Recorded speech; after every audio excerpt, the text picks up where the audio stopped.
You need some reminder. Uh, let me see. I don't know. Right now, not working. Recording in progress.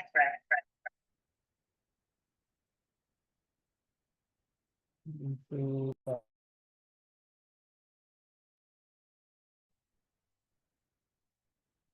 Tara, how did you put on captions?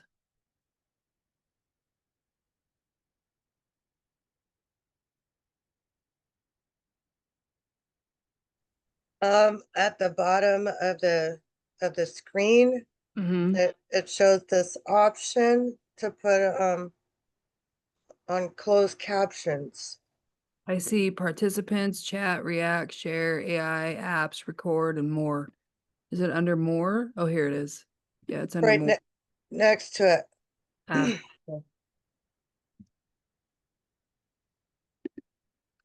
can you say something? I just want to see if it works.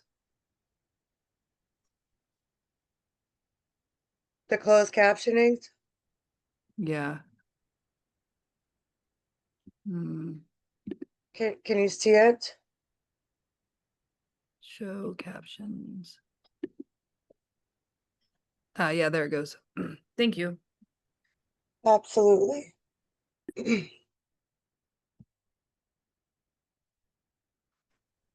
Can you hear me?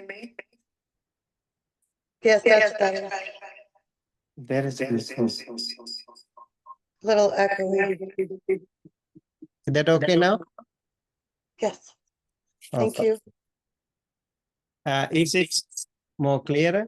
Oh, yeah, you're much louder now. Yes. Am I-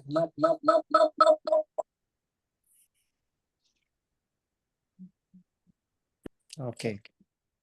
If there is an issue, please let me know. All right.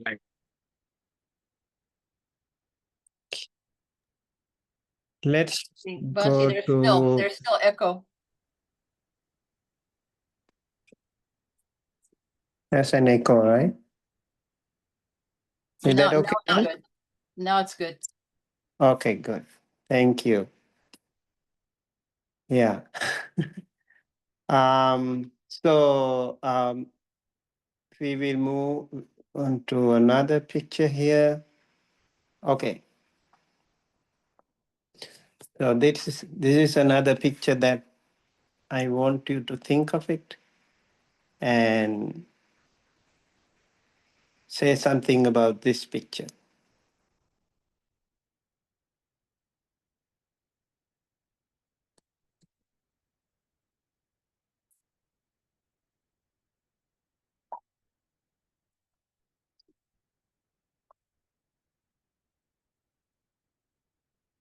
You see health, happiness, well-being, lifestyle, nature, cheerful, enjoyment, energy, everything is there.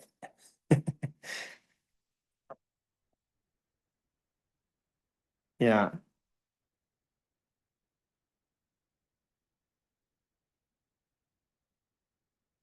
Be more creative.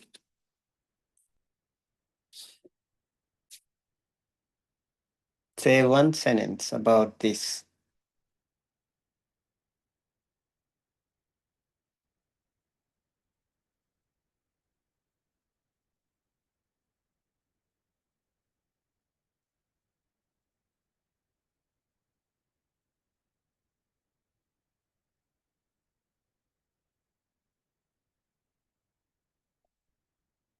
Julie says, okay. Jojo says health is multifactorial. Julie says all the little words contribute to health. Tara says so much to be thankful and grateful for in life. Ayla says it makes me think that people have many ideas about how to attain health, seen on the right, but the Buddha gave a direct path. Kyra says health incorporates many aspects of life, it contains multitudes. Cam says form versus content. Anna says this is a westernized composite of how people see health that isn't actually accurate. Shannon says, I like the left picture of Buddha statue, but for the right picture, there are too many words there. Very confusing and overwhelming. I hope only health stays there. Gabriela says these activities are related to physical health. Okay. Hmm. We have happiness also, well being, nature. Yeah. This is just a picture. Okay. So you are welcome to construct a sentence on the basis of that. Yeah. This actually means that health and happiness are interrelated, maybe mutually cooperative, and also we can see it's a kind of complex thing. It's not just so simple. It's a combination of many things. Um, yeah. All right. So the other picture is, as you can see, another well-being and happiness picture.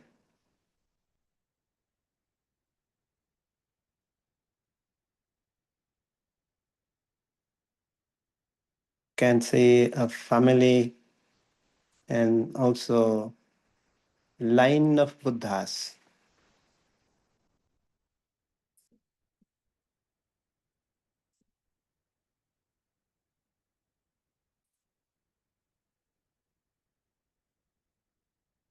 Okay. I hope these pictures will kind of give you an idea of what a complex thing that we call health and happiness. It's not so simple as we think. It's a combination of so many factors, and also it depends on person to person. You know, one person's health uh, may not necessarily be the same for another. One person's happiness is not necessarily be happiness for another. So it can be very relative too. So Jojo says the family is mundane happiness and the Buddhas are sublime. Okay.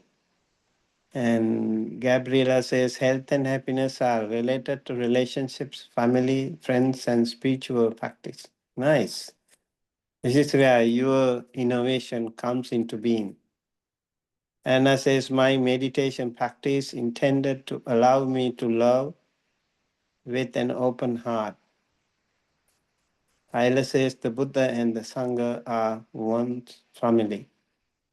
Kyra says, interconnectedness across generations contributes to health and well-being for many. Okay. Yeah, thank you so much. Yeah, also environment.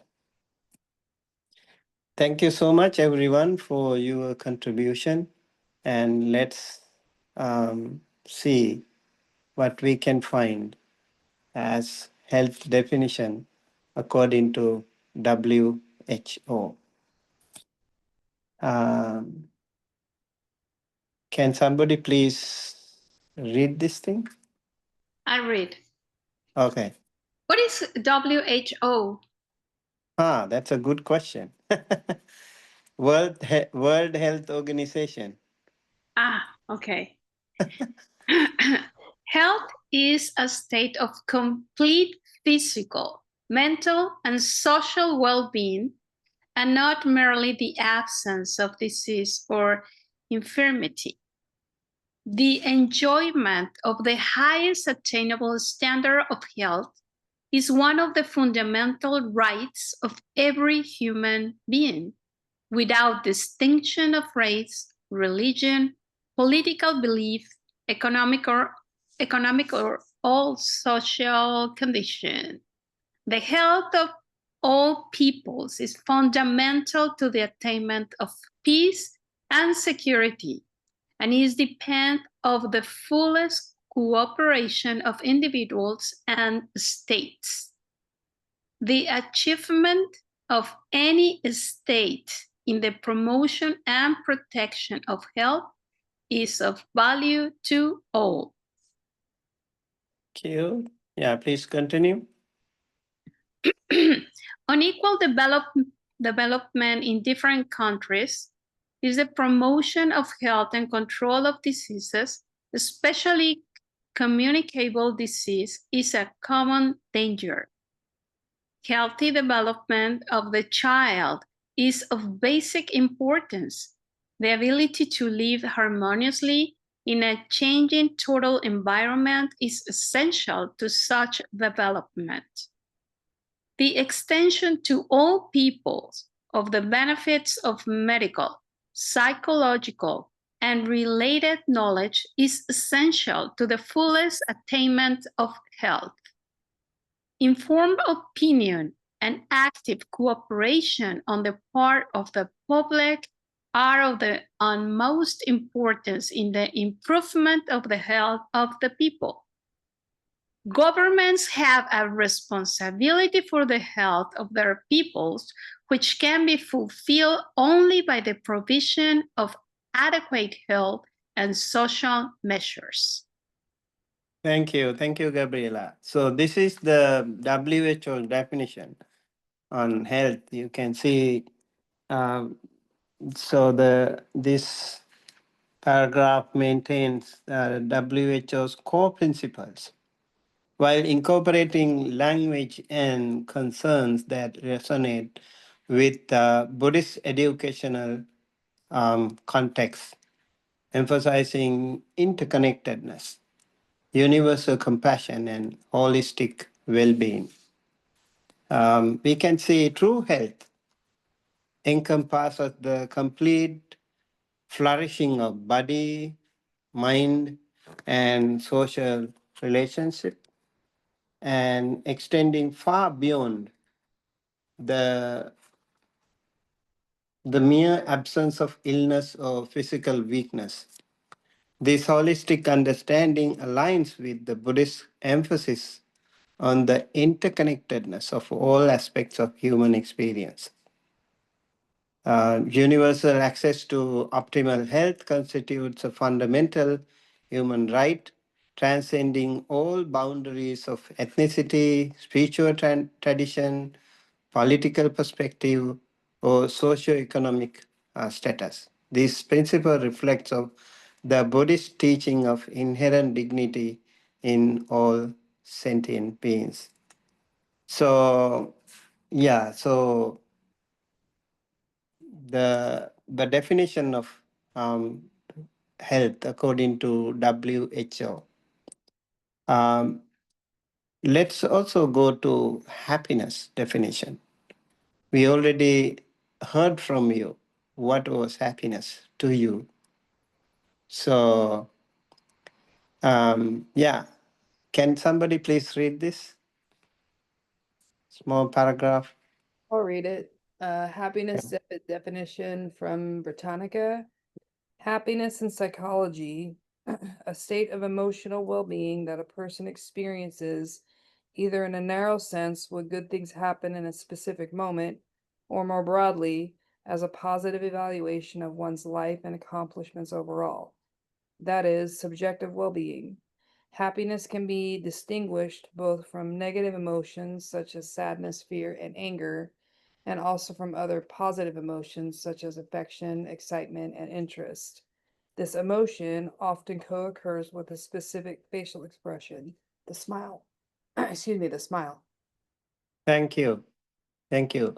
So, happiness represents a positive emotional state that manifests in two ways: immediate joy from favorable circumstances, or broader life satisfaction reflecting one's overall contentment with personal achievement and well being.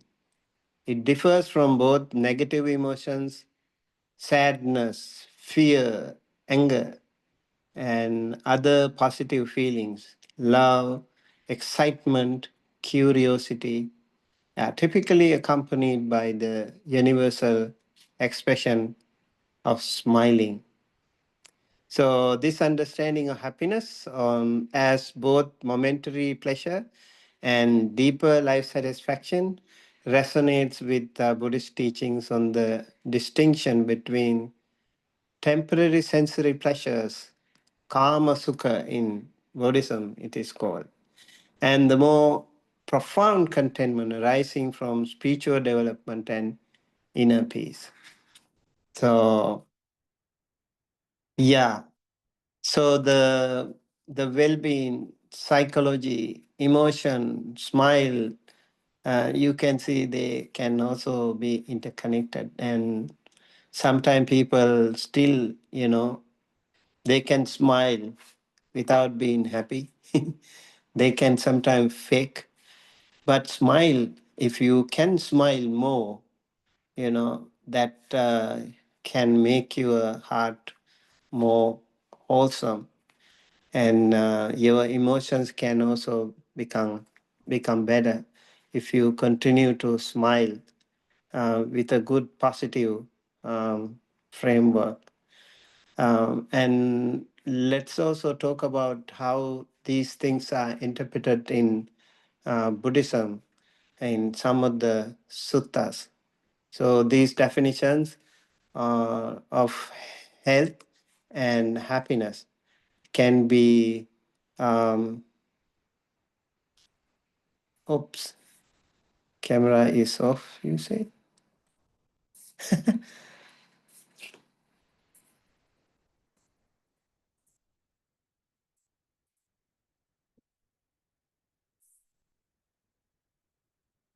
Can you see the screen? You can, right? Yes, we can see screen, but your camera is off. Really?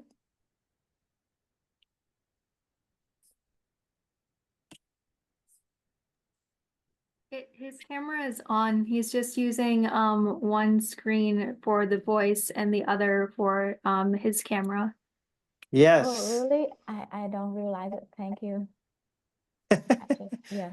Yeah, because this is the camera, and Thank it you, looks like sir. I'm mute there, but my phone also is working here. That is the my mic. I'm using both, to make you happy. Otherwise, I know like sometimes the computer camera is not working properly. All right. I hope it works better, right? Thank you. I think one way of doing is to, okay, because we need to focus on the presentation anyway. So, happiness and health definition, according to Buddhism, can also be interesting. It's not like, one simple thing. We can find multiple examples of how they are interpreted in Buddhism. So it's not like, um, okay, this is happiness, this is health. But it is explained in multiple locations in different suttas and different texts. So we need to go through some of them at least. It has been explained. Even the Nibbana, Paramang Sukhang, it is said, the Nibbana or the enlightenment is the absolute happiness, absolute comfort that one can have. So, arogya parama labha Santutti paramang dhanang, Vissasa paramanyati, Nibbanang paramang sukhang, it is said. So, accordingly, arogya or health is the utmost wealth one can have, utmost gain one can have. And then Santutti Paramandanam, Dhanam means contentment is the best form of wealth. Again, that's another kind of wealth or richness. So you see, like both arogya or health and the contentment are interconnected to make somebody rich and to make somebody healthy and wealthy. You see, they are connected to each other, mutually incorporating. So over here, you can see Dhammapada, verse 204. This is the sentence. Would you like to read actually this Pali stanza and the meaning? Do you want to try? Yes, I want to try Bante. Okay, great. Dhammapada verse 204. Aroya parama lapa satuthi paranam danam. Visasa parama nyati nibanam paramam sukham. Health is the greatest gift. Contentment is the greatest wealth. A trusted friend is the best relative. Nibbana is the greatest bliss happiness. Thank you. Good try. Yeah, Okay. Yeah, this Dhammapada is very popular, kind of definition. And again, it's not the be all and end all. This is a very popular, statement of Buddhist health and happiness. Arogya paramalabha santutti paramang dhanang Visasa paramanyati nibbanang paramang sukhang. So roga means disease. Aroga means absence of disease. Labha is gain. Paramalabha is the absolute gain. Santuti is contentment. And dhanang is the wealth. Okay. And then again, paramang dhanang. Vissasa is trustworthiness. And Nyati is the relative, your in-laws, your um, blood relations. So trustworthy people are most important, and that trust can become the best relative one can have. And Nibbanang Paramang Sukhang, again, Nibbana. Bana is craving or desires, attachments, all forms of attachments, clingings. And Nibbana means the complete absence of all forms of desires, attachments, clingings. And that is Nibbana. That is the final goal, final sukha, the greatest bliss or happiness, according to Dhammapada. All right, so we have another Dhammapada verse. Would you like to read? It's a great opportunity for you to actually read these Pali and English together. Please try. I already read once, but I would like to try again. I haven't done Okay. that the last class. Dhammapada, verse 194. Sukho Buddhanang Upado Sukha Sadamandasana Sukha Sangasa Samagi Samaganang Tapo Sukho. Wonderful. Happy is the arising of Buddhas. Happy is the teaching of the noble Dharma. Dhamma. Happy is the harmony amongst the Sangha. Happy is the practice of those in harmony. Thank you. Thank you so much.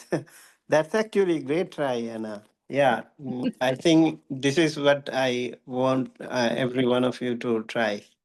So, this is again a very important Dhammapada verse. Sukho buddhanang pado sukha sadhamma desana sukha sanghassa samaggi samagganang tapo sukho.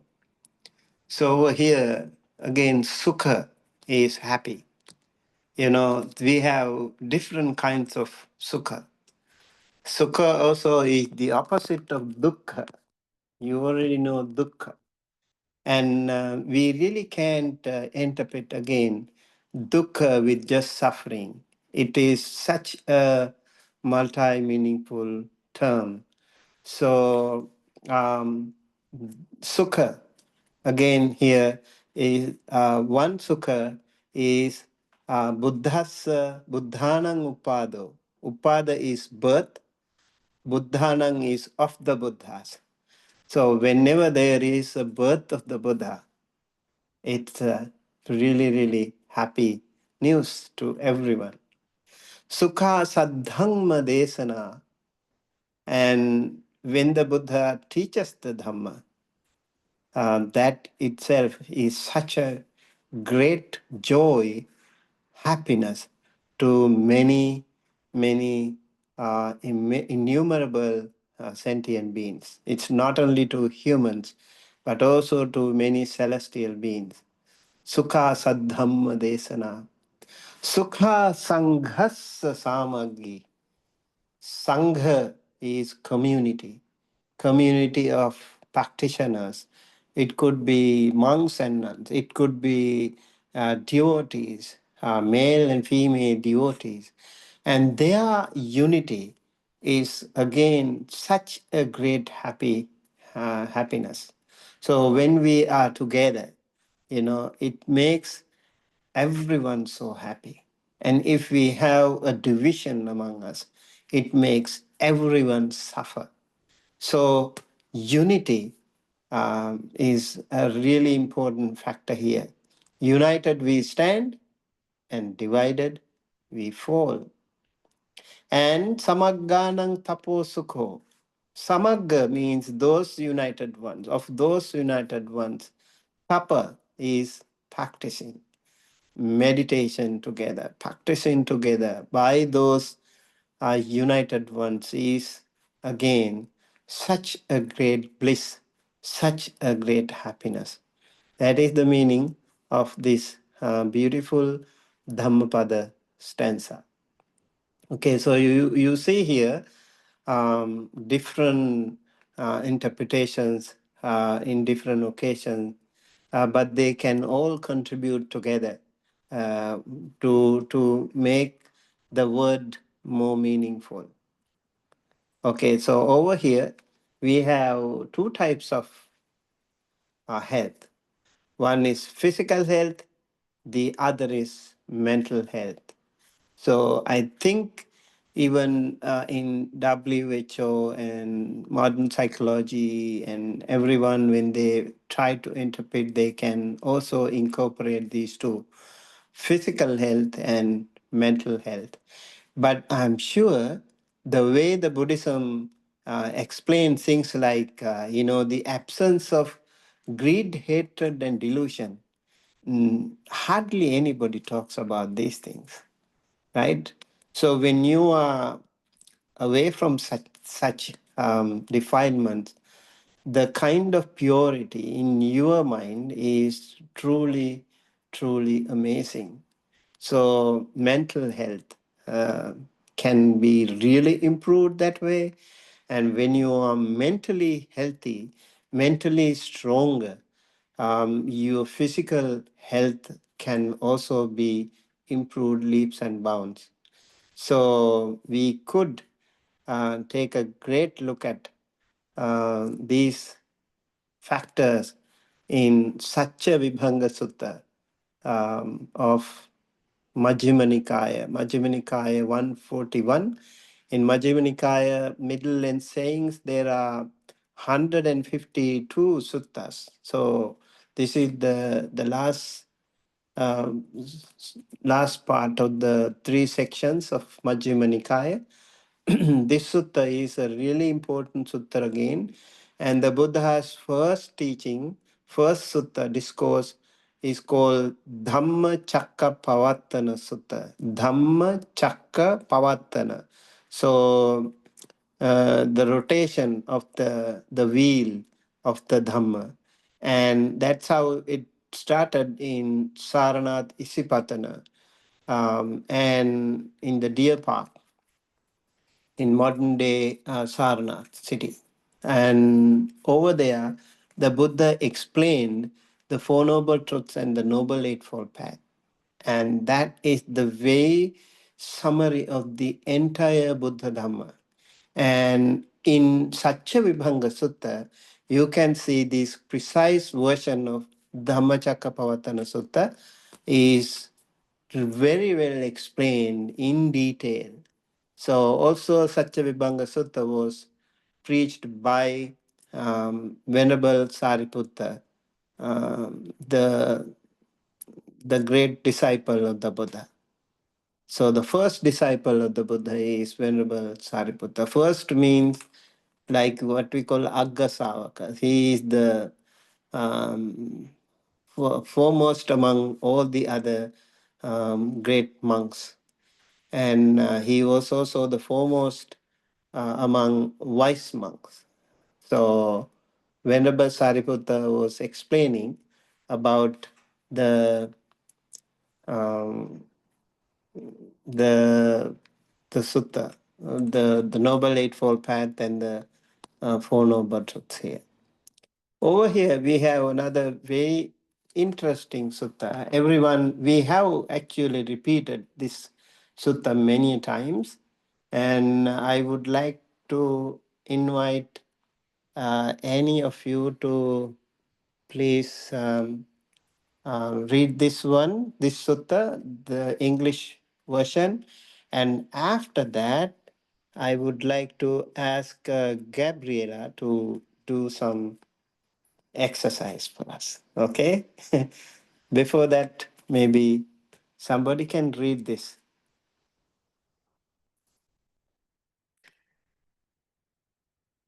Any volunteer, please? I can read, Bante. Okay. All right. This is what should be done by one who is skilled in goodness and who knows the path of peace. Let them be able and upright, straightforward and gentle in speech, humble and not conceited, contented and easily satisfied, unburdened with duties and frugal in their ways, peaceful and calm and wise and skillful, not proud or demanding in nature. Let them not do the slightest thing that the wise would later reprove. Wishing in gladness and in safety, may all beings be at ease. Whatever living beings there may be, whether they are weak or strong, omitting none, the great or the mighty, medium, short, or small, the seen and the unseen, those living near and far away, those born and to be born, may all beings be at ease. Let none deceive another or despise any being in any state. Let none through anger or ill will wish harm upon another.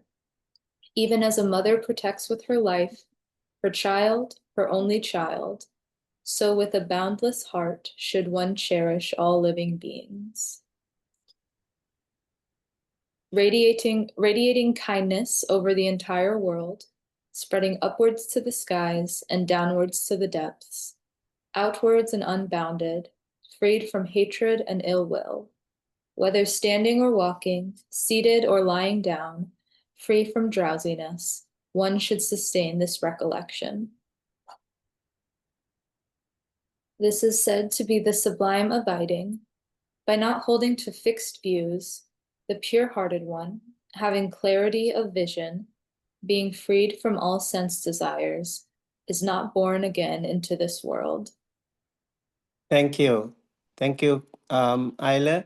This is the entire sutta, Karaniyamitta Sutta, the discourse on loving kindness. Again, this sutta is a really, really important sutta. We have already actually discussed about this sutta much more before. And you can see the first slide here. Uh, it's about the requirements or the prerequisites to a practitioner. This slide gives the entire picture of the requisites, the qualifications for a practitioner. So, one who is skilled in goodness, skilled in goodness means you have to be really smart in doing the good. It's not easy to do good. You have to be smart. You have to be skillful, and he or she should know the path of peace. And if you want to actually attain the path of peace, and this is how you should do, and you should be able, and you should be upright. And see, the able again should be physically and mentally strong a person. Upright means you are very strong, confident within your conviction. You know what you do. Your right view is very clear to you. So you should know what you do. You should know the path. Your path should be very clear. You are not hesitating anymore. You are very straight forward, and you are very confident, and you are stronger within. You don't vacillate, or you don't hesitate in practicing. And then straightforward and gentle in speech. Gentle in speech also really, really make you a wonderful person, especially if you practice metta, loving kindness. You have to speak very gently. You have to be very gentle in your speech. And you have to be humble and not conceited too. Humble, like in Buddhism, like in Asia, we have paddy fields. So it is said the paddy, when they are young, they are very strong and straight. But the more they become mature, ripe, and then they actually bend forward, bend towards the Mother Earth, just like that. You have to be humble. You have to be down to earth. That is the idea, humbleness, and not conceited. So these are also compared to the doormat. A doormat, is the ultimate symbol of non-conceitedness. That is, everyone steps on it, and you are very patient, and you don't really, break your heart. You feel very patient, and you feel very humble, contented, and easily satisfied. Again, you have to be happy with what you have. If you find always, many a times, what we do is we try to find things that we don't have, and we are worried about things that you have, and you are worried that you are going to lose them. And also, we either repent about our past, and we are scared of our future. We are not happy with what we have at the present moment. This is the problem that many of us have.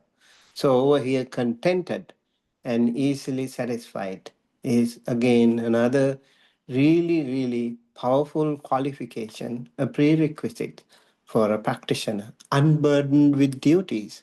If you have too many duties, you will be so stressed and so difficult for you to, practice meditation. And you close your eyes, all things come up to your mind, and that mental projection will be super, super busy, and you won't be able to even practice. So it makes you more restless. So unburdened with duties means you have simple, frugal in their ways.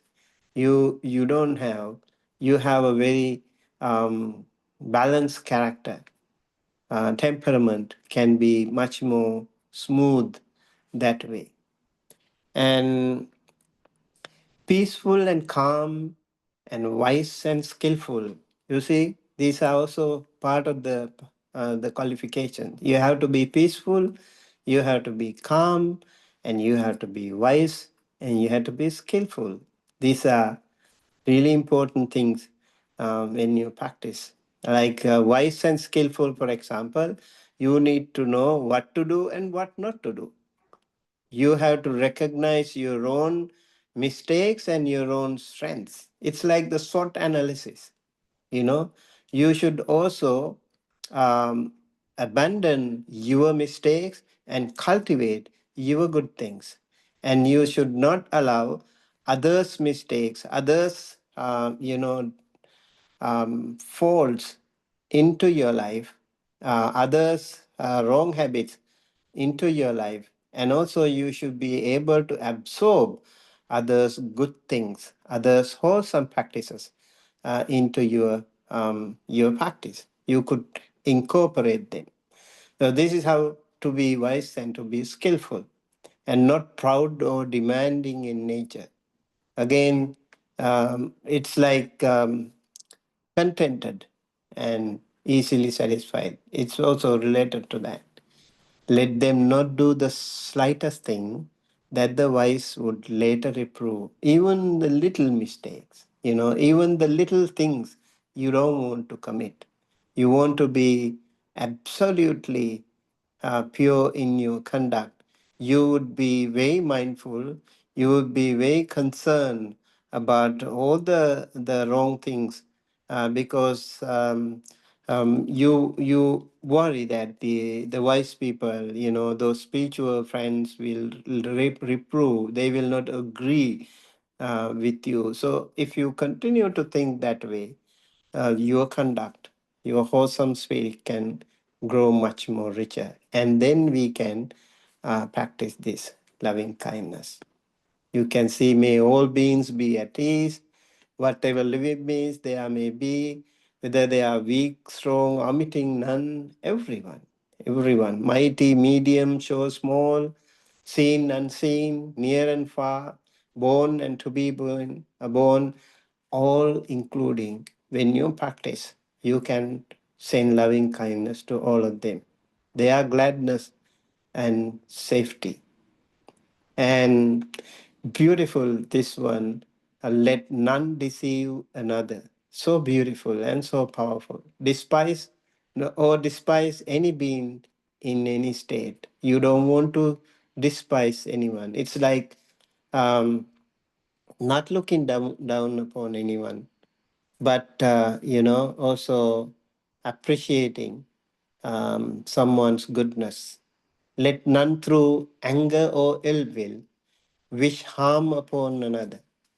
You don't want to wish any harm upon anyone in the world. You see, like the Brahma Vihara practice here, like Metta, Karuna, Mudita, and Upekha. Those four Brahma Viharas are beautifully incorporated into this sutta. And the beautiful and powerful simile here, just as even as a mother protects her with her life, her child, her only child, so with a boundless heart should one cherish all living beings. Just as a mother who would take care of her, who would protect her only child, even at the cost of her own life, so would be our conduct. We should think of that the same way, uh, to all sentient beings. That is the idea. Radiating kindness over the entire world, spreading upwards to the skies and downwards to the depths, outward and unbounded. That is why it is called unconditional and immeasurable and boundless loving kindness. Freed from hatred and ill will. If you are hateful, if you are like full of ill will, you can't practice this. You have to be free yourself from these things, whether standing, walking, seated, or lying down. This is another beautiful thing about metta or loving kindness, because you can practice it in all different postures. Free from drowsiness, one should sustain this recollection. The recollection is um, sublime abiding, not holding to fixed views. And this is the final stanza. It gives us a beautiful picture of those people who continue to practice metta, have a better chance to, upgrade themselves. Over here it is said, when you continue to practice the sublime abiding or Brahma Viharas, then you are also not holding to any fixed views or no michaditi, no wrong views, and you have pure-hearted one that's also having clarity of vision. This is the samaditi, right view, and being freed from all sense desires. And so these are the things that you have to work on while practicing metta. And when you are doing this, when you continue to do this, there will be an opportunity for you that you will never be born again. That means you have cut off the very existence, the sansaric existence. That will be the end of your sansara. So we have discussed this thing before also, but I just wanted to reiterate again and repeat so that we know what we do. Okay, this is also path to happiness. Okay. All right. Anything that you want to add? Well, I have this idea that you need to be intentional if you want to develop these skills. You need to decide to be happy. It's not something that, oh, I'm happy because depending of the exterior or of someone else. It's in inner practice with intention. Isn't right? Yeah. So that is why it is said, like, when you are a practitioner, you have to be constantly mindful. You know, the mindfulness is the very like companion that you have. You have to be always mindful. You should make sure that, okay, I'm not full of anger or jealousy or ill will or whatever. You also recognize your own desires and you continue to do that. Then you say, as you said, yes, I want to be happy. everyone everyone here wants to be happy, right? And then you have to also, it doesn't come to you just like that. I want to be happy, so can you be happy? No. So we have to make an effort.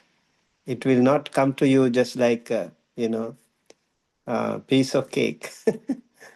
So we need to make an effort. Yeah. And also, it's not a mission impossible. We can make it happen.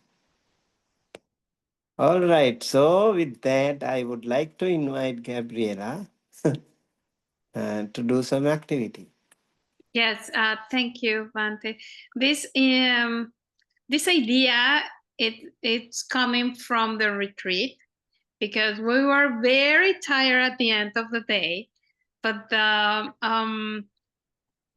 monk there, it was introducing us to ways to get more energy to meditate or also at night to reduce this intensity and relax.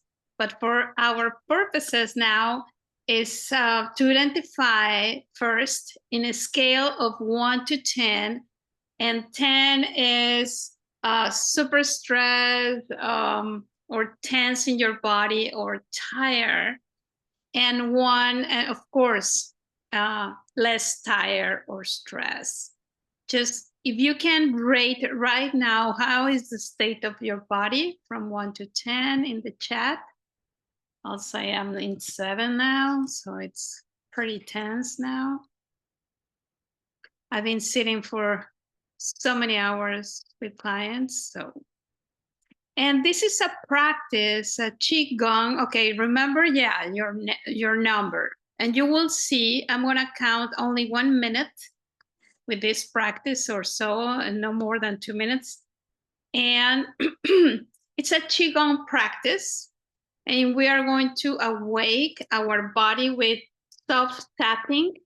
Maybe some areas you need more tapping like this. We're going to start with our hands, arms going up and down. If you can do it standing, it's better. But if you don't want to, it's fine if you stay seated. I'm gonna stand because for me, it's what I need right now. And be aware of your physical limitations. If you have an injury or something, be aware of that. And remember, when we stand, it's better to have a little flexion in your knees, and you cannot hurt your joints. And we start a little bit bouncing, just relaxing a little bit. A little bit. If you have, remember, be aware of your physical capacities, it's fine. And a little bit of turning, just to prepare for the tapping, okay? Remember, be careful with your back if you have injuries. But mostly feel the rhythm. It's soft. And we can increment the intensity with the tapping, okay?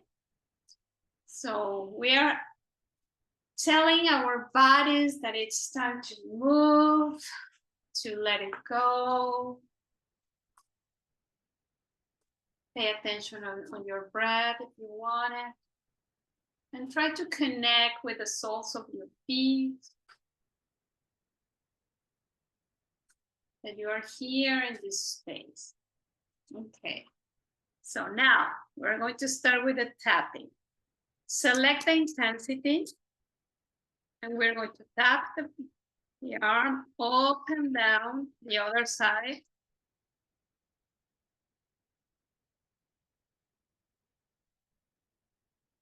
Change the arm up into your shoulder.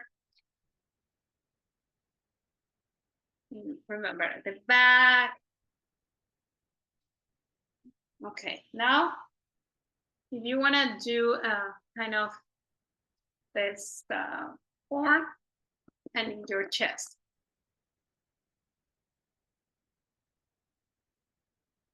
Try to cover part of your chest. Remember, you decide the intensity. Tapping your head with your fingers in the back. Try to cover all your head. And if you can, also your face. Tapping, and maybe you will feel that your jaw is tense, like, well, mine is tense. But with the tapping, you send the order to relax. Just relax. Okay, go down again, like, and we are going to tap also. Look at this movement. And select the intensity of your stomach. All your intestines. It's energy.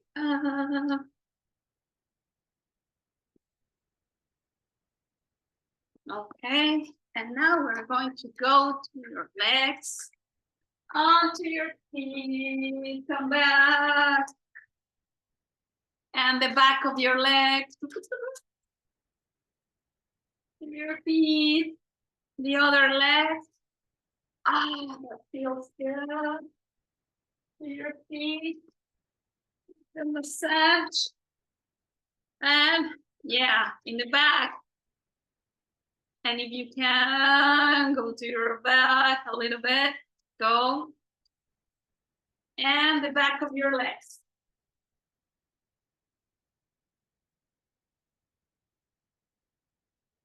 You can go back to the areas of your body that you feel tense. Maybe it's your legs. Maybe it's your back.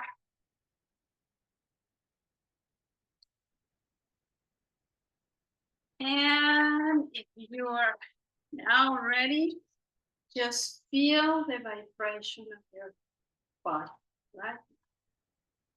In stillness. Maybe you feel the tingling in your hands.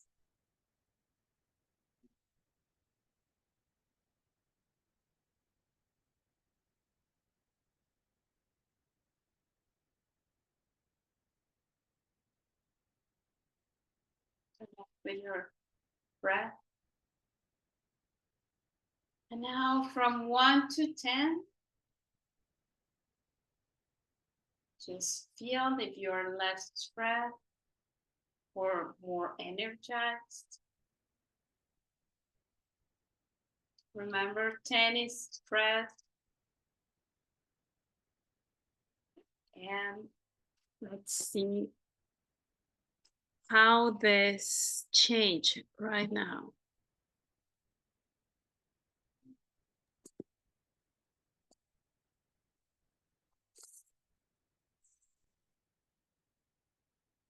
You can realize if you, I start with 7, I feel in 2 right now.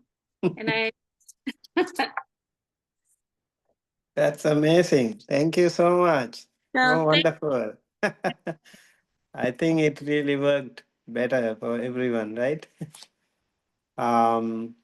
So yeah, how do you like this idea? Would you like to continue every day, at least once, right?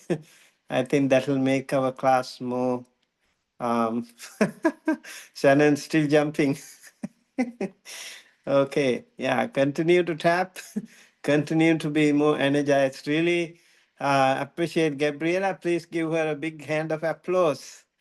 Yeah, thank you so much. You know how to applause from here too, right? Yeah, that's right.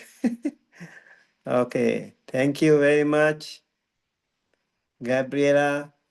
Thank you. Thank you. All right. Okay, so I think with that we'll take a little break. And then we will meet you after 15 minutes. Okay. Thank you.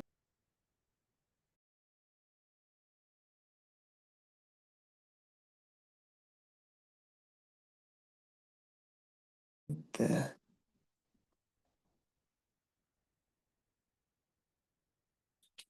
Okay, just wanted to get the attendance first.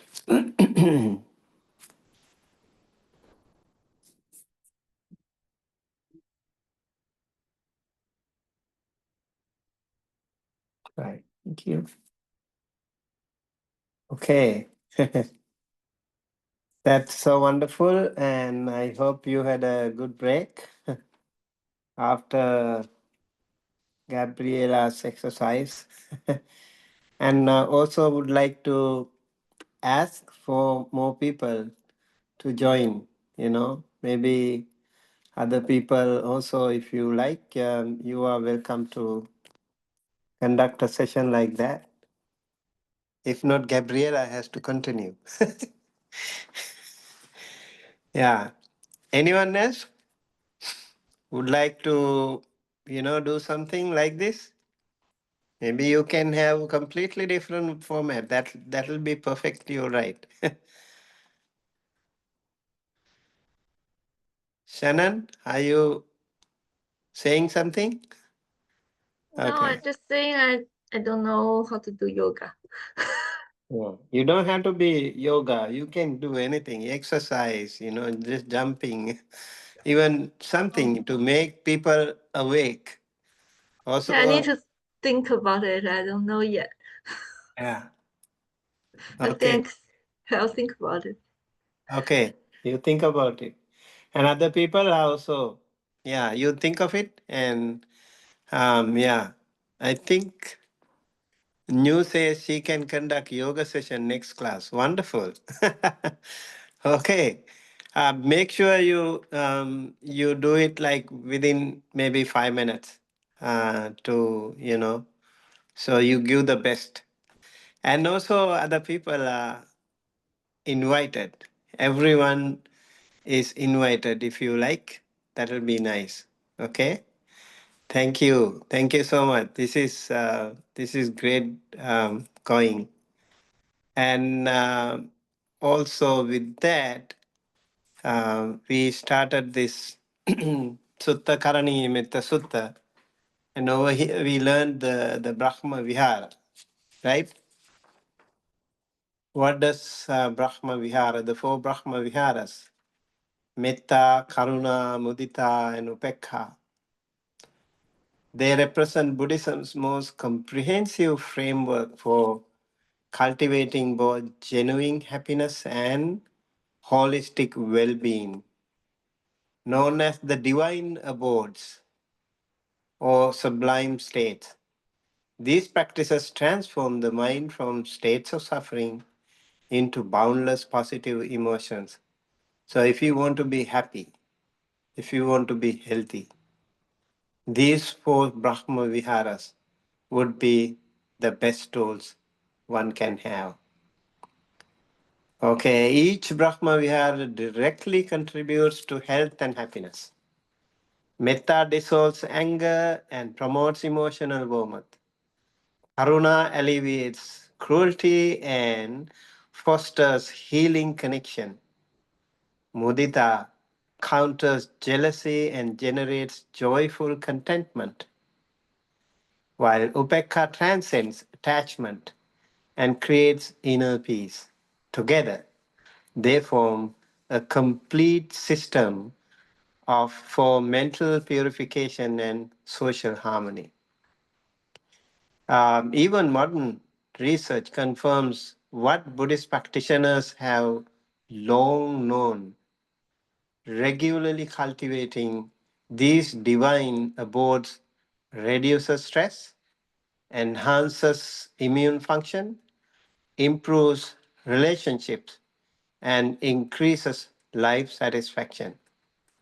The Brahma Viharas offer a practical path to the WHO's vision, World Health Organization's vision of complete physical, mental, and social well being, demonstrating how spiritual development and optimal health naturally support each other.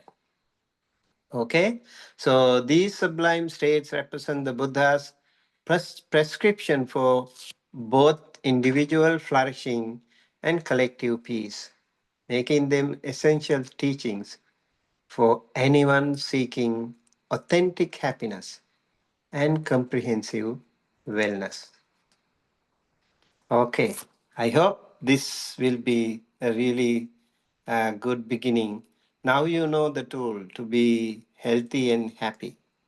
And now we will go to even a more powerful, a more advanced stage. Okay, jhana, absorptions.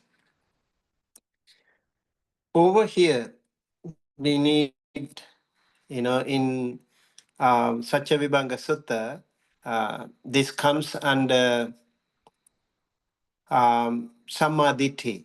right concentration.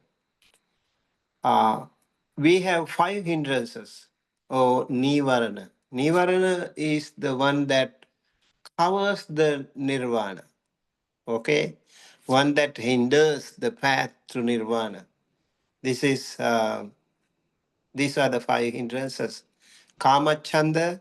I'll read the Pali one so you can read the English one. Kama Chanda, the sense desires.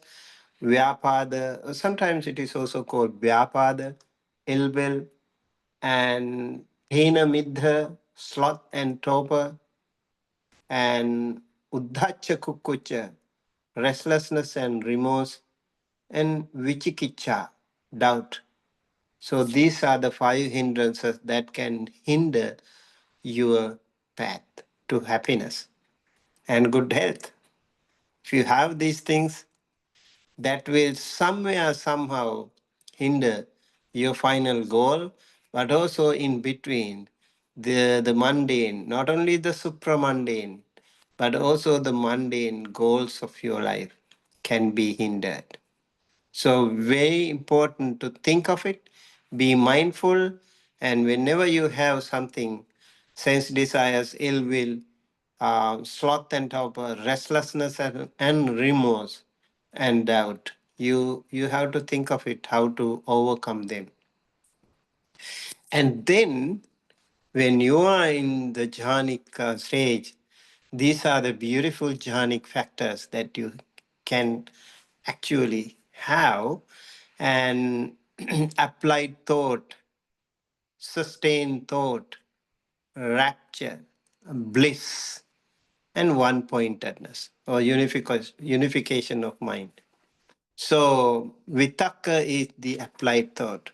Let's say, like you focus on uh, what do you call breath meditation. So, breath will be your applied thought. And you have to really, really focus on this and nothing else. You have to be absolutely be calm and focus on breath. That will be applied thought. Remember, this is not just simple concentration. It's much powerful and much advanced concentration. And sustained thought means you have to continue to do that. You have to continue with that powerful concentration. And when you do that, you will have such an unprecedented rapture, happiness, joy within you. So that could be physical and could be mental. And you will feel it right away. You will feel goosebumps. You will feel so light like an empty cloud when you are in that stage. And then the bliss, the unprecedented bliss, the happiness that you gain through these practices. So these are like really powerful jhanic factors. And when you are into that, your one pointedness, your unification of mind will be so strong, and nothing can separate you from that practice. So during the jhana, no matter what happens, even physically, you will be able to survive. And it's it. So these 5 jhanic factors are also important, just as those 5 hindrances. Yeah, remember those 5 and these 5. These 5. These are the hindrances, and these are the 5 jhanic factors. And when you are into this, here we go, the first jhana. And again, this is part of the first Samma Samadhi, right concentration. So the first jhana is explained as here in a monk, aloof from sense desires, aloof from unwholesome thoughts, attains to and abides in the first meditative absorption jhana, which is detachment born and accompanied by applied thought sustained thought, joy and bliss. So when you are in the first jhana, you will have all the five jhanic factors. All the five jhanic factors will be there. So the four jhanas represent Buddhism's systematic map of meditative absorption, describing progressively refined states of consciousness characterized by deepening happiness, tranquility, and mental health. These absorbed states, achieved through sustained mindfulness and concentration, they offer both immediate well-being and long-term psychological transformation. If you can attain any of the jhanas, you will feel it. You will be so much benefited when you practice it. These are called progressive states of happiness and healing. So in the first jhana, you can see the first jhana brings joy, priti or piti, and happiness, sukha, born from withdrawal from sensual desires and unwholesome thoughts. So when you withdraw yourself from sensual desires, you have a better opportunity to be happy, to be joyous. And also when you are withdrawing from unwholesome thoughts, you have better opportunity to be happy and joyful. And they are also accompanied by applied and sustained attention. As I said, like the nimitta, the object of meditation, whatever it is, like the breath or loving kindness or foulness of the body or vipassana, whatever, then you can make it happen. You can continue the practice with sustained thought or vichara, vitaka and vichara. And when you achieve this through sustained mindfulness and concentration, and then this state provides profound state of relief and mental clarity. So this is about the first jhana. So remember the jhanic factors, five jhanic factors, as we learned before.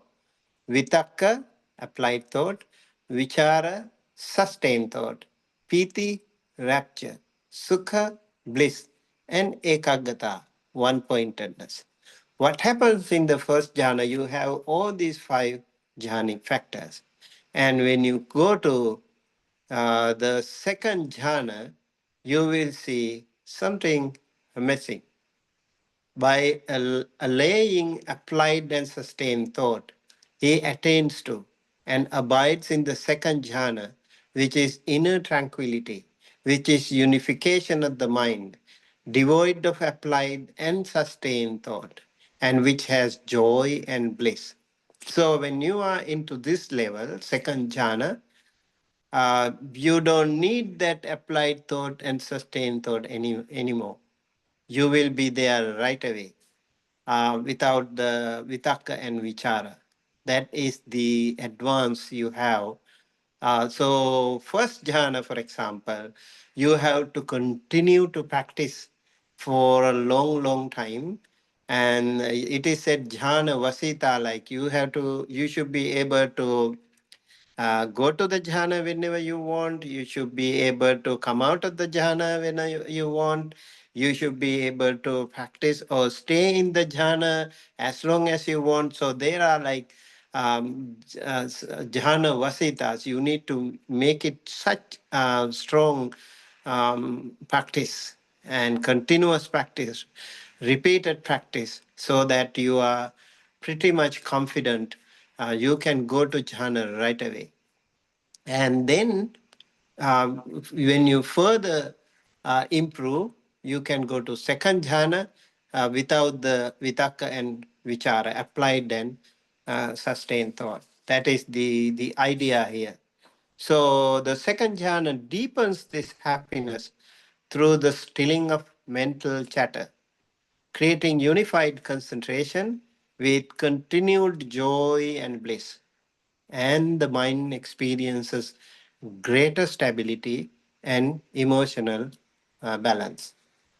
Now, remember again, I want to take you to the five jhanic factors: Vitakka, Vichara, Piti, Sukha, Ekaggata. Vitakka is applied thought, Vichara is sustained thought, Piti is rapture, and Sukha is bliss, and Ekaggata one pointedness.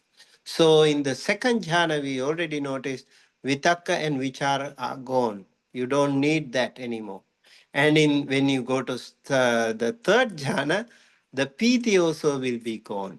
So you see, like, Piti, the rapture, that is amazing. Like when you are in the third jhana, you don't need it anymore. So that itself can be hindrance maybe. And also this piti, this rapture should be uh, should be uh, away from the third jhana practitioner, and so he or she has sukha and ekagata only. So here it is said, by detachment from joy, he dwells in equanimity, mindful and with clear comprehension, and enjoys his bliss in body, and attains to and abides in the third jhana, which the noble ones, or Aryas, call dwelling in equanimity, mindfulness, and bliss.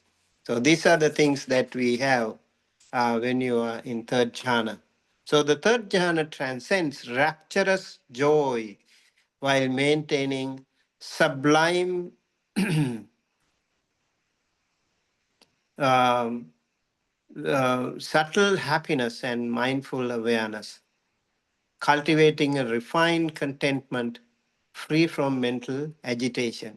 So this is a very advanced stage when you are there, just next to the fourth jhana, dwelling in equanimity, mindfulness, and bliss. So you don't have vitakka, vichara, and piti anymore in the third jhana. And then we go to the fourth jhana. Over here, you can see um, by giving up of bliss and suffering, by the disappearance already of joy and sorrow, he attains to and abides in the fourth jhana, which is neither suffering nor bliss, and which is the purity of equanimity, mindfulness. This is called right concentration. So the fourth jhana is the last one in the jhanic achievements. And the fourth jhana achieves perfect equanimity and purity of mindfulness, where even subtle happiness gives way to profound peace and mental clarity. You see, like vitakka, vichara, piti, sukha, ekagata, as we learned, as the jhanic factors. So over here, in the fourth jhana, we only have upekha, ekagata. Okay. No vitakka, no vichara, no piti, no sukha even. So that is the ultimate over here. The like upekha ekagata, equanimity, it will be the key. You will not have rapture or sukha, but you will be equanimous in this stage. And ekagata will be even more stronger when it comes to the fourth jhana. Okay, that's about the jhanas. Okay, and then we also have very important teachings called seven factors of enlightenment, and we can learn these seven factors of enlightenment in number of suttas, including the Bojjhanga suttas. For example, Mahakasapatera Bojjhanga Sutta, Mahagalana Bojjhanga Sutta, and also Mahachundathera Bojjhanga Sutta. Particularly, they emphasize only the Bojjhanga dharmas. So the factors of enlightenment. And again, let us look at this beautiful and powerful teaching of Satta Bojjhanga. If any of you want to achieve the, final liberation, these factors of enlightenment, remember the factors of enlightenment, these 7 factors of enlightenment can also play a very, very crucial role. So it is said the 7 Bojjhanga factors of enlightenment represent Buddhism's comprehensive system for cultivating both spiritual awakening and optimal well-being. These interconnected mental qualities, when developed in balance, create the ideal conditions for both psychological health and genuine happiness. Okay, we talk about this mindfulness in many occasions. This could be sometime overlapping, repeated, but we see sati or mindfulness, how powerful, how crucial it becomes when it comes to our practice. So previously, even Gabriel talked about like how important it is to be mindful if you want to be happy. Again, this is the key. Sati. Mindfulness is the practice of maintaining a clear and attentive awareness of one's thoughts, feelings, and actions in the present moment. It involves being fully engaged and aware without distraction or forgetfulness. So, when you are there, the mindfulness, it establishes clear awareness of present moment experience, reducing stress and enhancing emotional regulation. This foundation supports all other factors while promoting mental clarity and physical relaxation. This is about sati or mindfulness. And then the second one is called Dhamma Vichaya Bojjhanga, or sometimes it is also called Sambojjhanga, investigation of the Dhamma. Right now, you can actually practice this investigation of the Dhamma. If you have like physical pain or mental pain right here, right now, yeah, think of it. Think of and apply your Dharma into practice. This factor involves the active investigation and inquiry into the teachings of the Buddha. It is characterized by curiosity, examination, and understanding of the nature of phenomena and the teaching. So again, like when you are so mindful, you are empowered with sati, and Dhamma Vichaya will be your next step. Okay, please think of it seriously if you want to, go forward in your spiritual journey. Dhamma Vichaya or Dharma Vichaya, investigation of Dhamma. It cultivates wise discernment and intellectual curiosity, strengthening cognitive function and providing meaning-based happiness through understanding realities through nature. Okay. And then we'll go to the third Sambojjhanga or Bojjhanga factor.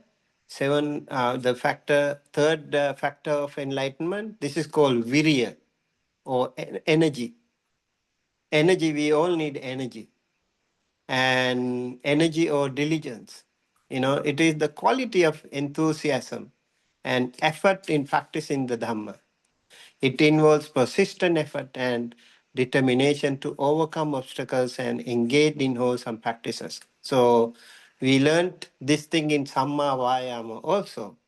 again, that could be like overlapping.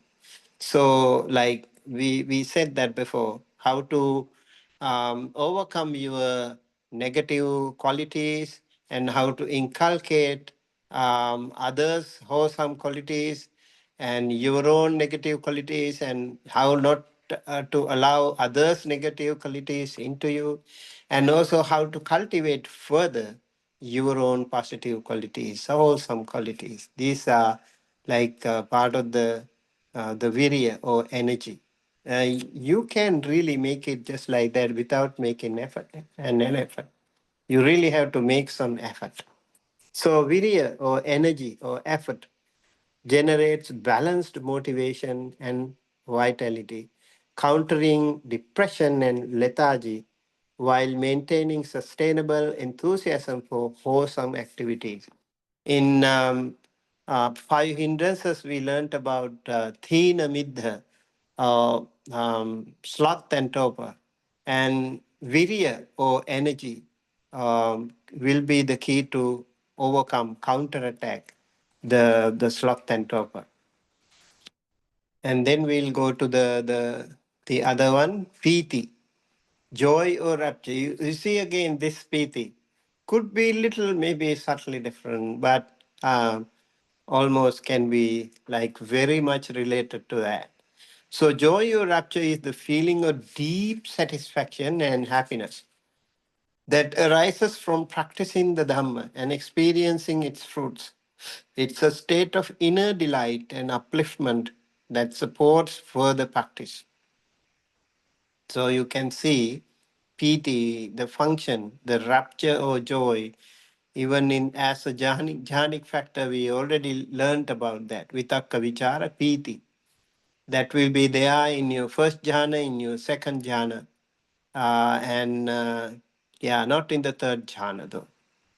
And third and fourth jhana, you don't get it. But piti again is very important. It brings spontaneous delight and positive emotions, naturally elevating mood and supporting immune function through states of authentic happiness.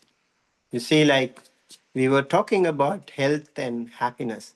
You see how important it is in Buddhist health and happiness to have these qualities within us. We need to cultivate these things within us. We need to find ways to generate, improve our own rapture, our own joy within us. And then we go to tranquility, passaddhi. Passaddhi can be mental, or passaddhi can also be kaya passaddhi, chitta passaddhi. Physical tranquility can lead to mental tranquility. That is why in meditation we stay in absolute silence, pin drop silence, without making any movement. You should be able to be there like 1.5 hours or so if you want to practice, like if you want to go to the jhanas, like as a beginner. And later, of course, when you empower, you continue to strengthen, consolidate your jhanic powers. You can go to jhanas right away. You know. So the passaddhi is the um, state of mental calmness and serenity that arises from the practice of meditation and the reduction of mental disturbances. It involves a sense of inner peace and relaxation. And this creates a deep relaxation and inner peace, reducing anxiety, lowering blood pressure, and promoting restorative healing throughout body and mind. This is the other beauty of this passaddhi. If someone practices this passaddhi, they can heal themselves. You can heal yourself. Some of the lingering diseases, some of the lingering issues that you have can be overcome if you practice prasadhi. So this is really, really amazing. It is said the Buddha also could, kind of regenerate his own, dead cells. So after, like he slept only a a couple of hours or so in a day. And he continued to work, walk, and talk for the well-being and happiness of the many. And then he also has the ability to regenerate his, you know, mm, decayed cells and all. So he would stay calm, peaceful, and younger and stronger all throughout until he actually decides that I'm going to pass away. So it is said before 3 months of his passing away, the Buddha decided, I'm going to pass away. And that time he actually left the power to be, this healing power. He abandoned that. That time it is said he became really old person, really like an 80-year-old person, because he abandoned the kind of pasadi and more power. So yeah, you can work on this yourself too. And then we go to samadhi, concentration. Again, you see, this is um, part of the noble eightfold path, concentration, samadhi. And then we also learned about the four jhanic factors, four jhanas. And that's also part of samadhi, concentration. So concentration is the ability to focus the mind with single pointedness and stability. It involves um, deep mental absorption and the ability to maintain focus on a meditation object or a wholesome state of mind. Over here, it develops a unified attention and mental stability, enhancing focus while generating profound states of contentment and inner strength. You need to see like how fragile we are when it comes to concentration. You already feel like in the class, in this online class, how easily we can be distracted. You know how much effort we need to make sure that you are all reading this slideshow, you are working on this, you are thinking of it, you are concentrating, focusing, and then there are so many other distractions for you, and it will be very hard. We make so much effort.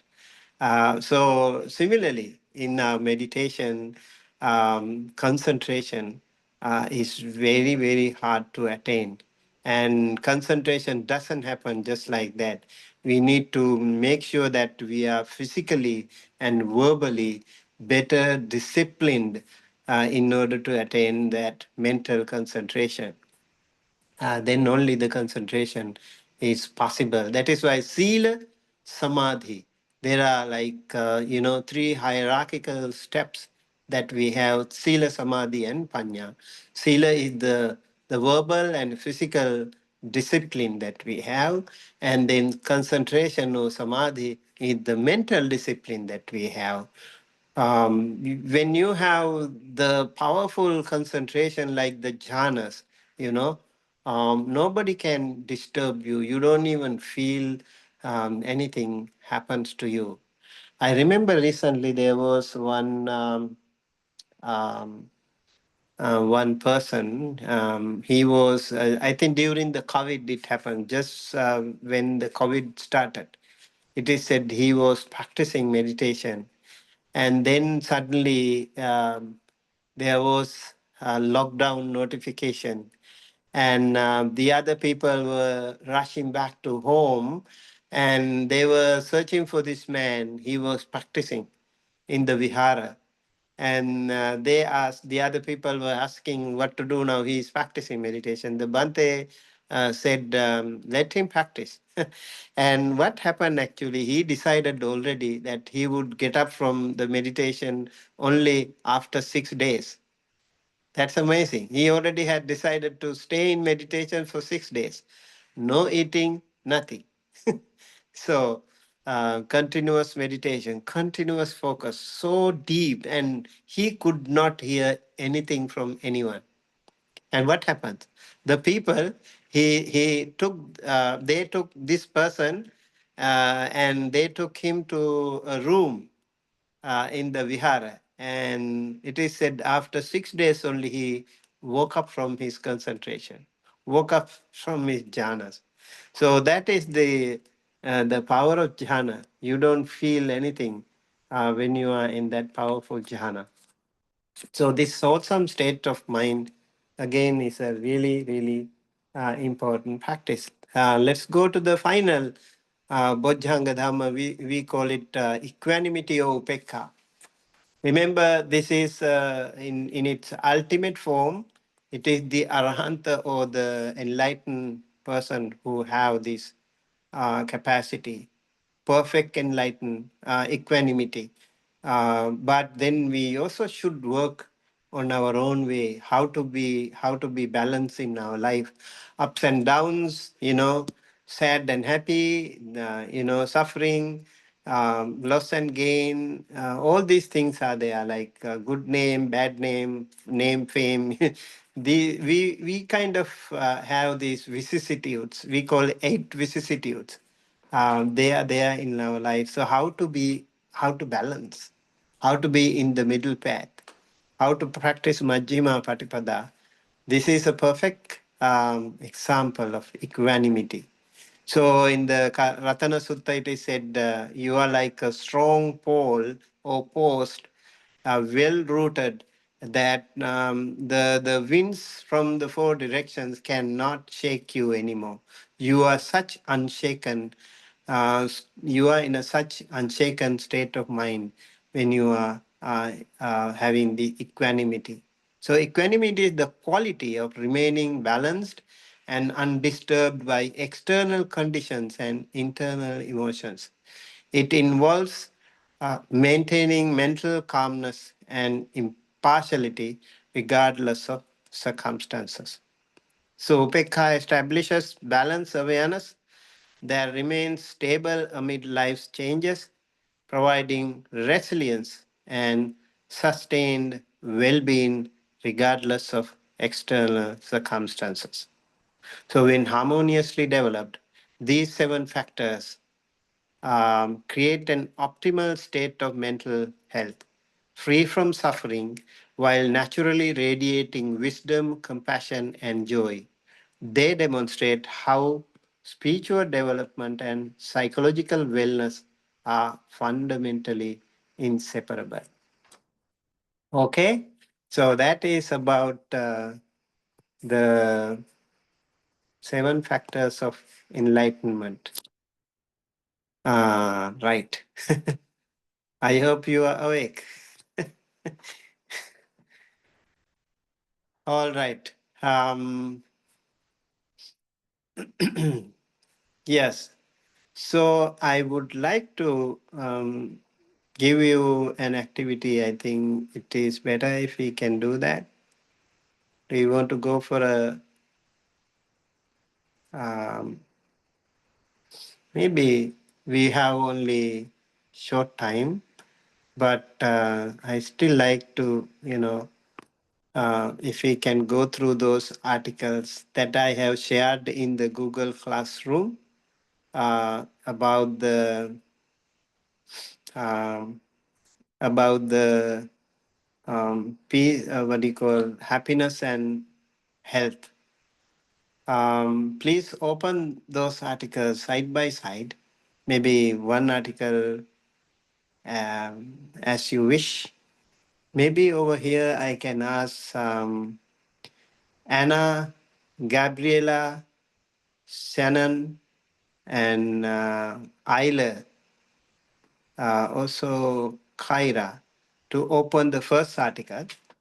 And Julie, Bante Vijita, Jojo, Cam, and Jangchuk, and Tara. Well, you can open the second article. Oh, Mark also is there. Yeah, please open the second article.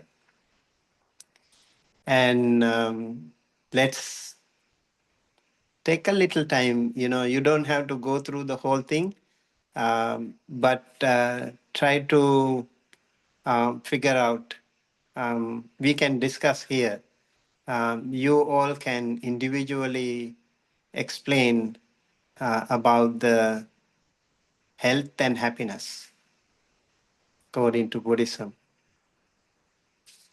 Take a little more time and don't need to go to a separate room. We'll do the discussion right here.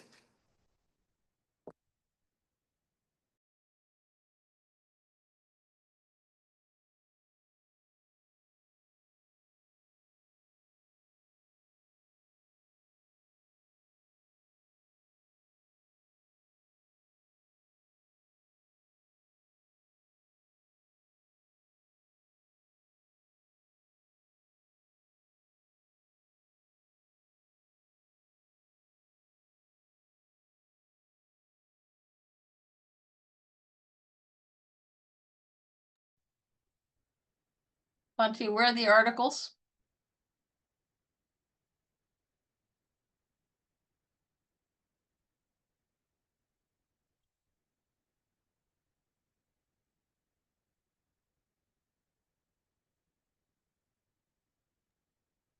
Jojo, you can look in the Google Classroom. Yeah, I'm in there and it says introduction, class syllabus, fundamentals is the second one. The presentation so far. Um, I think he emailed it to us.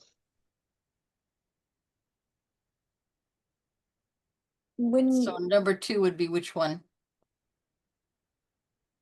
when you're in the Google Classroom, is it where do you have stream selected at the top? Yes. Huh. That's weird because, well, here, let me post. Okay, I got it. I think I have it. It says articles on the Buddhist perspective on health and happiness. Yeah, It those came two up. there. Yeah. So number 2 is the one that I would be on then, perspective on health and happiness, number 2. Okay, thank you. Yeah, The no problem. articles are in the chat as well. Okay.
realize the concept of the aggregate.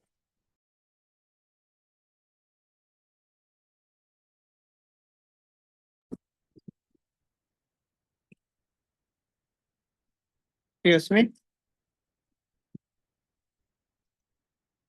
Mark? Oh, yeah, I was just saying I like the concept of the aggregate philosophy. The group one, group two, right? Yes. So you can work on the second link then.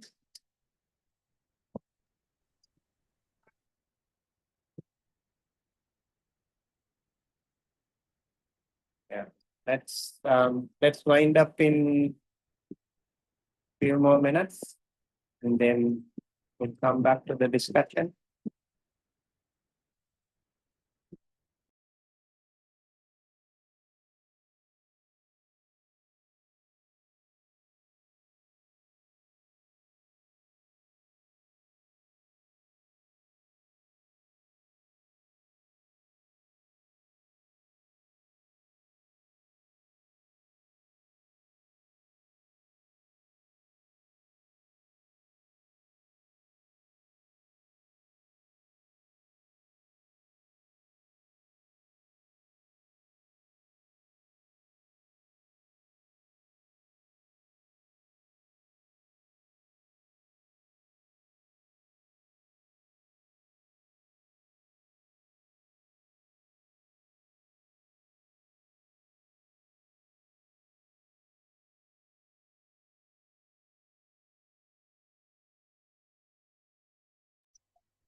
Please read the introduction and conclusion, and also try to get the summary of the article, some of the topics can be helpful.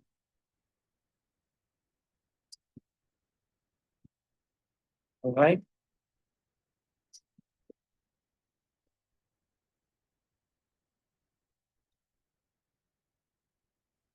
Can we come to the discussion?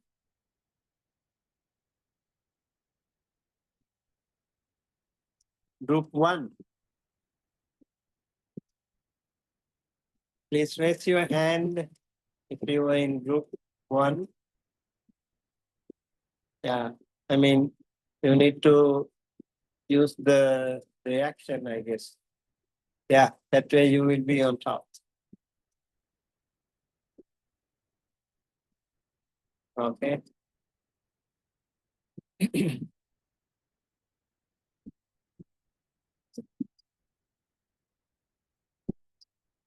please start.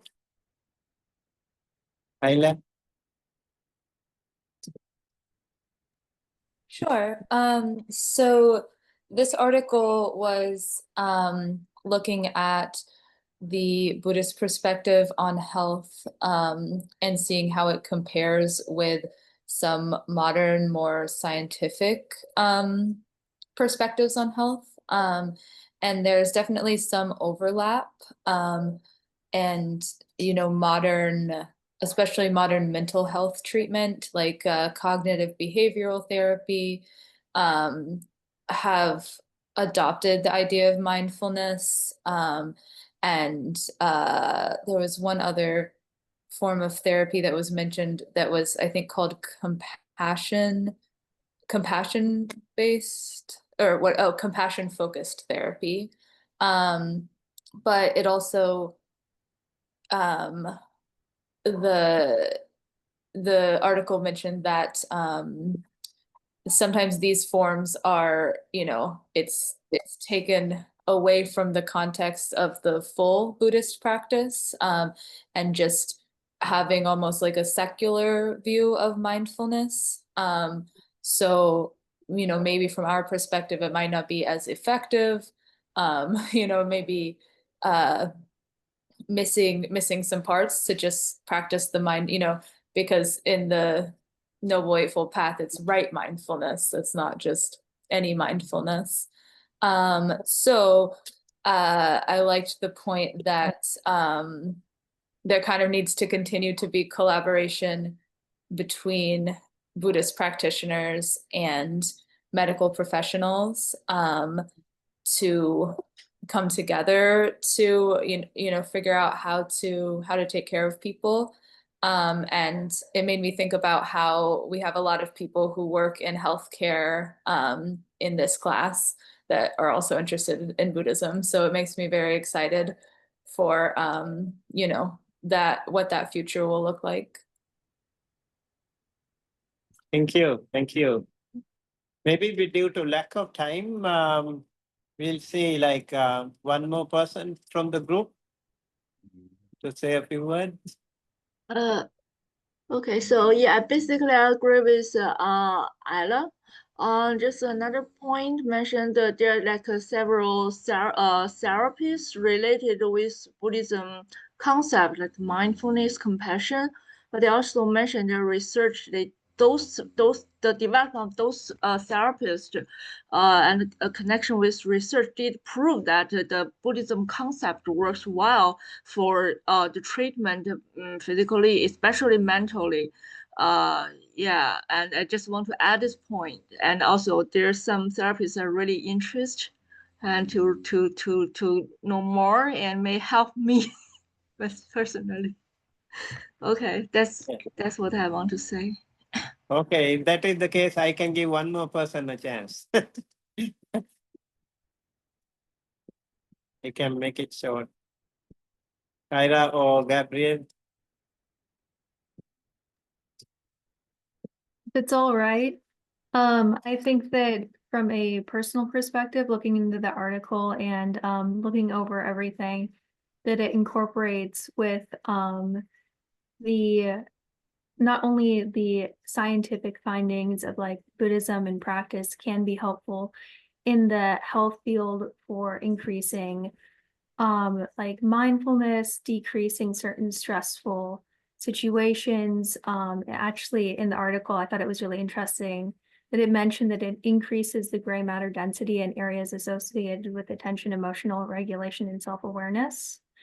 And that long-term meditation practitioners show enhanced activity in brain networks associated with attention and decreased activities in the default mode network, which is linked to like the self-referential thinking. So basically it establishes more so of the interconnectedness principle and less of the self-focus principle, which I think is super beneficial for viewing the equanimity aspect of everyone and taking away from the constant negative feedback loop that we see is so prevalent in today's society. Buddhist practice can be extremely helpful in the health field. I have both worked in the health field, I'm currently working in the health field, and have been a patient. And I've found it extremely helpful in all of those circumstances. So I would say that from a personal perspective, getting to see it in action has been absolutely incredible. Thank you. Thank you so much. Okay, if we have more time, we will also let you, other people can talk. So let's go to the group 2. Please raise your hand.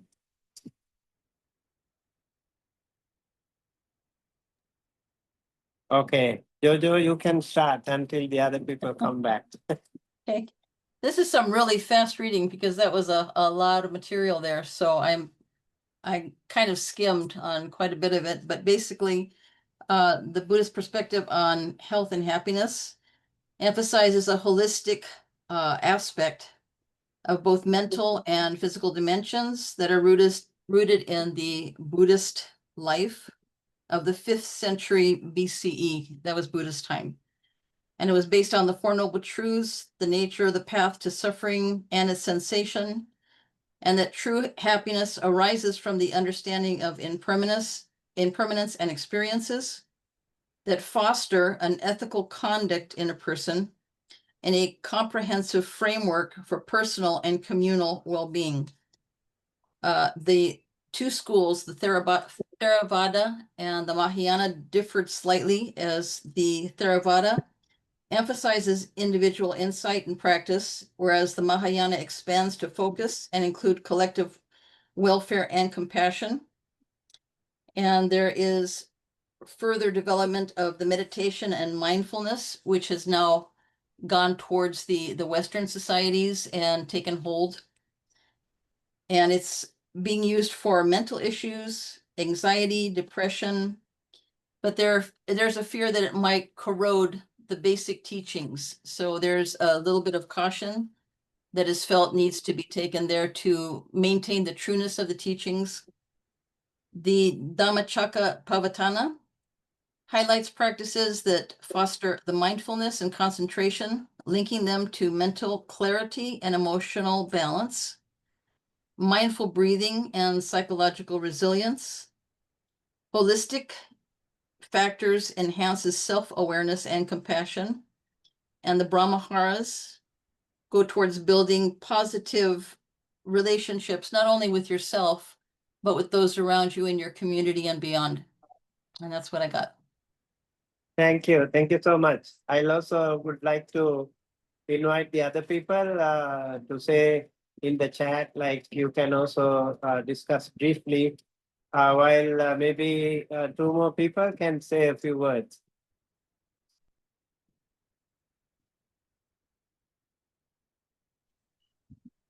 If I could be selfish and take a little bit of time, I actually did my paper. I got my degree in psychology, and I did my paper on Western study of meditation, and especially mindfulness meditation.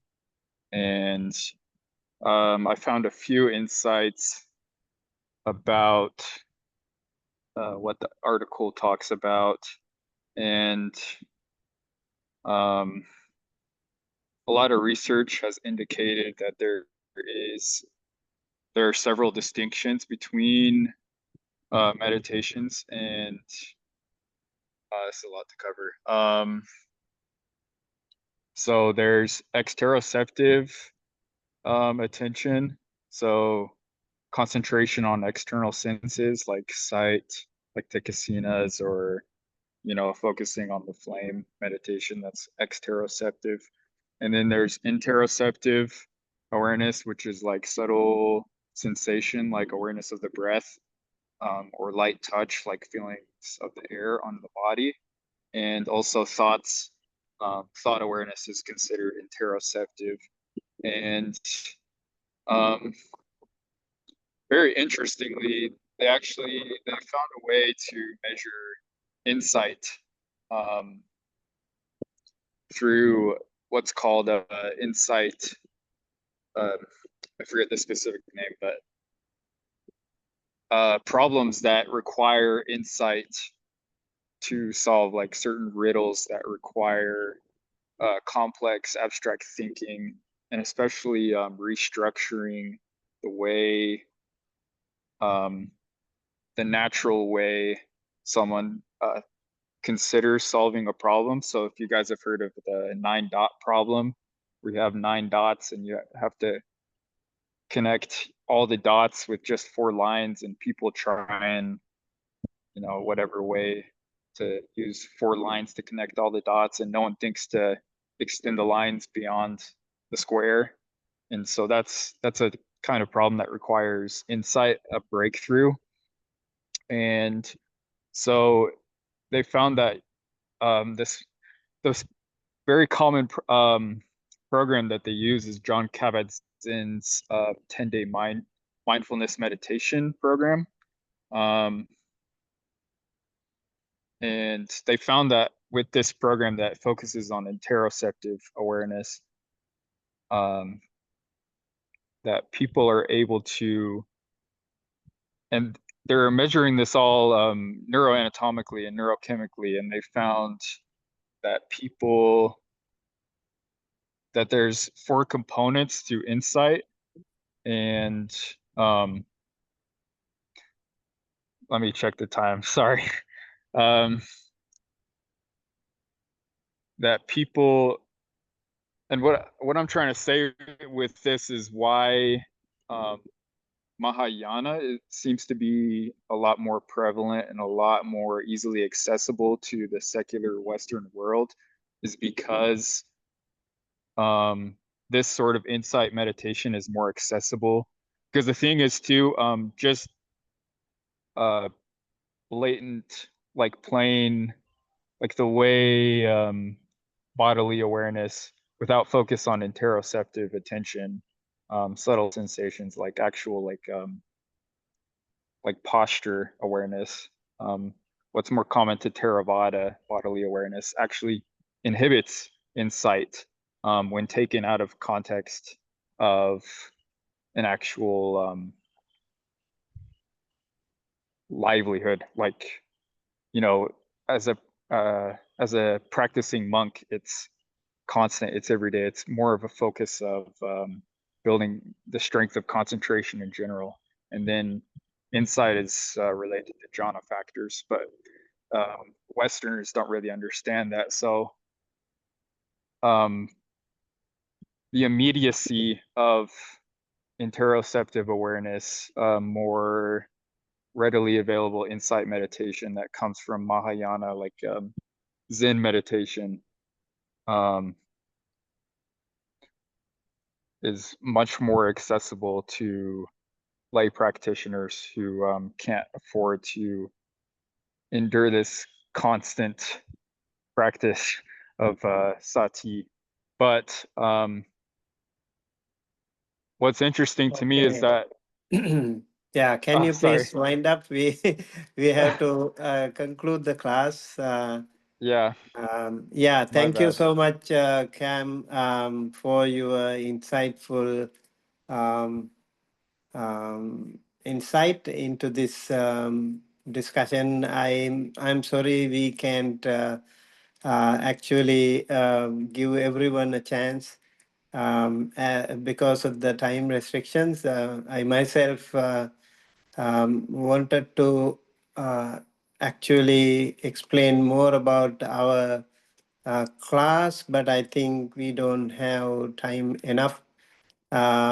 Yeah, so also please go through these two articles more, and hopefully that will help everyone a little bit more. And I would say I have also included this Girimananda Sutta. Over here, you can see all different kinds of diseases in the suttas. Very interesting. You take a look and you see the history of these diseases like cough, asthma, catarrh, fever, stomach ache, dysentery, all these really died 2,500 years ago. They have such a long history. And so many, yeah, I will include this into the um, um, what do you call the presentation, so you can take a look later on.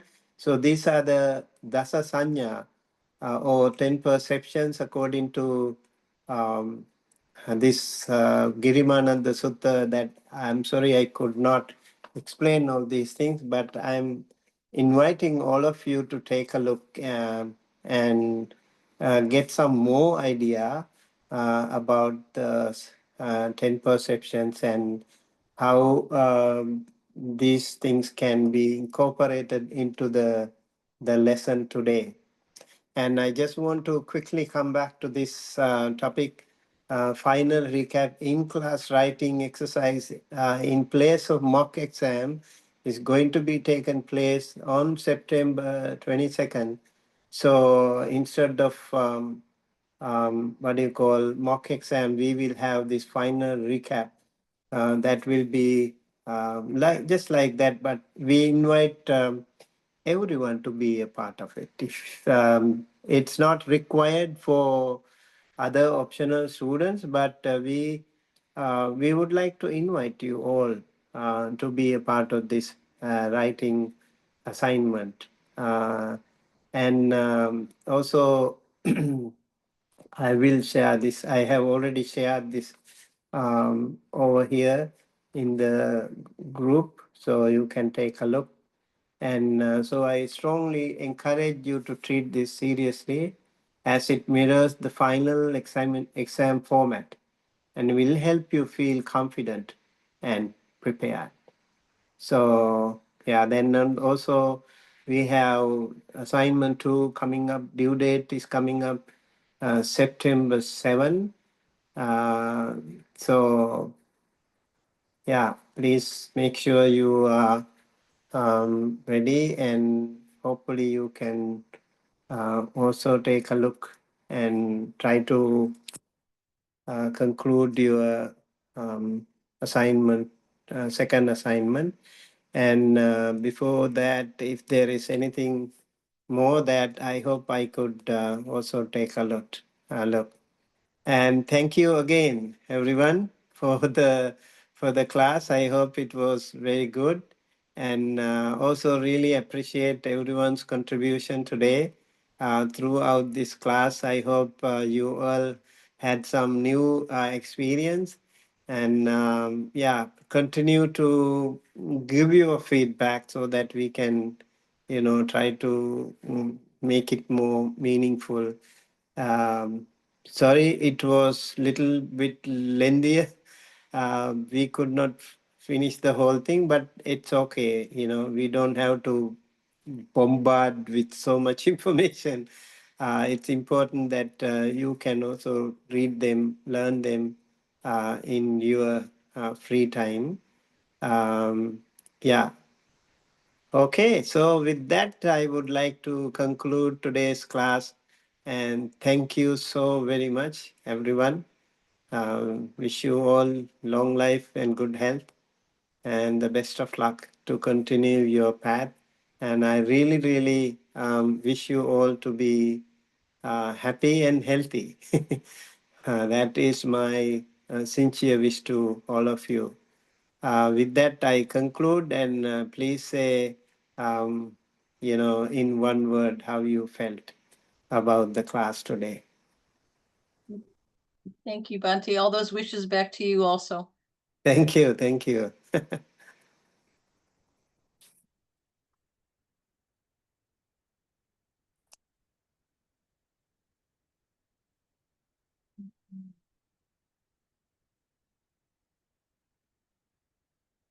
All right. So tomorrow we'll see you at the same time. Also, I'd like to invite any of you, if you are, if you know some skills like Gabriela did today, that will be really, really wonderful. Okay. We'll see you then tomorrow. Good night, and take some good rest. Thank you.